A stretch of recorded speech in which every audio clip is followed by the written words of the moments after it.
In the backwoods of Mississippi, two sisters returned to a dark place from their childhood. We lost our father here. My mother lost her husband here. And today is an opportunity to say, Daddy, we're still seeking the truth. In 1964, Catherine and Shirley's father, Clifton Walker, was driving down this road when he was ambushed by a group of white men and shot. These women were barely teenagers at the time, and despite a lengthy investigation, their first contact with the FBI was when they were handed a letter telling them the case was closed. You located me to bring me a letter stating that you're closing the case, but yet you never took time to meet with our family to discuss any findings or any interviews concerning our father, Clifton Walker. It's an outcome that doesn't surprise Cold Case Project reporter Ben Greenberg, who spent years investigating the Walker murder.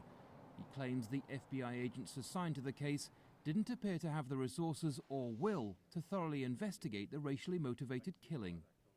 This is an opportunity to wage the war on America's demons from its racist past, and that has not been delivered, and the opportunity to bring that to bear on this history is diminishing with every day. At the FBI's headquarters in Washington, we put those accusations to the man now in charge of the Cold Case Initiative. Adam Lee says their aim is to prosecute, but even when that doesn't happen, he says the project is still a success. In terms of putting the evidence together, putting those stories together, that we've achieved something historically. We've achieved something to tell the tale about exactly what happened and hopefully bring some closure to the families of the victims.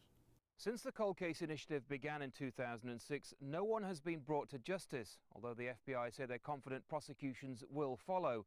But for the Walker family and many others whose cases have now been closed, there is an overwhelming sense of disappointment that their cases weren't taken as seriously as perhaps they could have been.